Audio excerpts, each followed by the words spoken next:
حضرت جابر رضی اللہ تعالی عنہ کے والد محترم حضرت عبداللہ رضی اللہ تعالی عنہ جو کہ جنگ احد میں شہید ہونے والے سب سے پہلے صحابی تھے. ابھی جنگ احد صبح کو شروع ہونی تھی. رات کو اپنے بیٹے جابر کو وصیت کرتے ہیں کہ مجھے اس طرح محسوس ہو رہا ہے کہ صبح جب جنگ احد کے میدان میں حاضر ہو جاؤں گا، میں صبح شہید کر دیا جاؤں گا. اور اپنے بیٹے کو وصیت کرتے ہیں کہ میرے بیٹا اگر میں شہید ہو جاؤں تو یہ تیری چھوٹی چھوٹی یہ ساری تیری بہنیں ہیں، تیرے علاوہ ان کا اور کوئی بھی سہارا نہیں ہے. مجھے سب سے زیادہ پیار اللہ کے محبوب علیہ السلام سے ہے، اس کے بعد تو پیارا ہے مجھ کو، لیکن تم اپنی بہنوں کا خیال رکھنا، کیونکہ بھائی جو ہوتے ہیں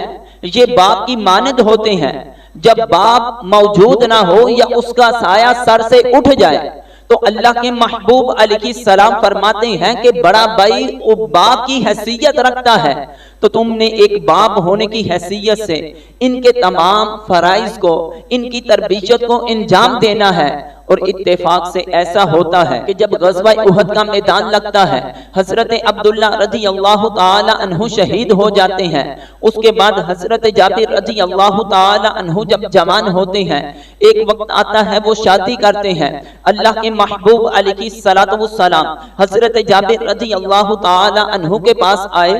تو آج ہمارے پاس آیا نہیں ہے. حضرت جابر رضی اللہ عنہ عرض کرنے لگے، اے اللہ کے محبوب علیہ السلام، میں نے نکاح کر لیا ہے، میں نے شادی کر لی ہے. نبی کریم علیہ السلام حضرت جابر رضی اللہ تعالی عنہ کو فرمانے لگے، اے جابر بتا تو صحیح کس عورت کے ساتھ نکاح کیا ہے، کس سے شادی کی ہے؟ عرض کرتے ہیں، اے اللہ کے محبوب علیہ السلام،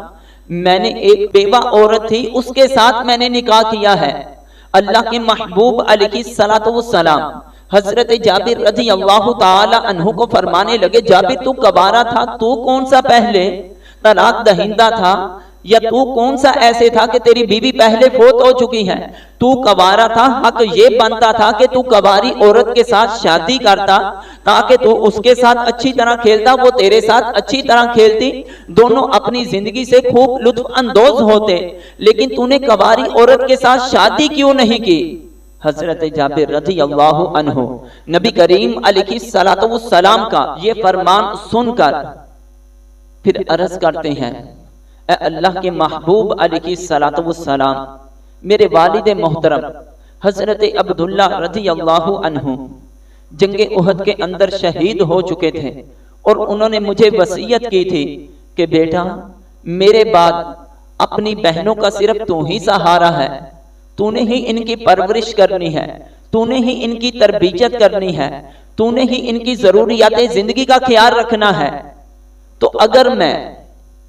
کسی کواری عورت سے شادی کر لیتا، اپنی ہم عمر عورت سے شادی کر لیتا، تو گویا کہ میری بہنوں کا جو خیال تھا، جو ان کی پرورش تھی، جو ان کے حقوق تھے، وہ اس عورت سے ادا نہیں ہونے تھے. جو ایک بیوہ عورت نے بہنوں کے حقوق کا خیال رکھ لینا تھا. تو اللہ کے محبوب علیہ السلام نے جب حضرت جابر رضی اللہ عنہ کی اس طرح اتنی بڑی قربانی دیکھی کہ ایک کواری عورت کو چھوڑ کر صرف اپنی بہنوں کی تربیت کی خاطر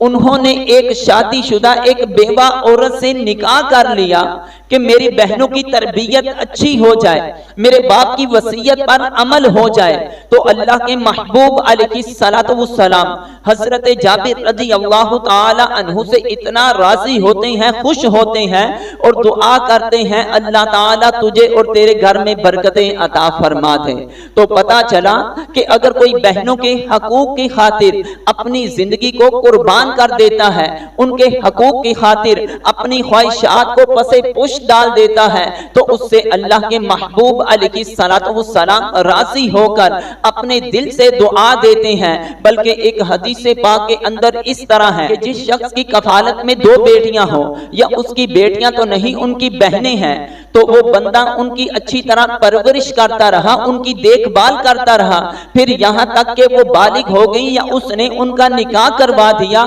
تو اللہ تبارک و تعالی جل جلالہ کل قیامت کے دن اس اس کو جنت کے اندر میرا ساتھ عطا فرمائے گا کہ جس طرح یہ دو انگلیاں آپس میں ملی ہوئی ہیں. یعنی جو بندہ بہنوں کے حقوق کا خیال رکھے گا، ان کی ضروریات کا خیال رکھے گا، کل قیامت کے دن ان کو نبی کریم علیہ الصلوۃ والسلام کی معیشت نصیب ہوگی.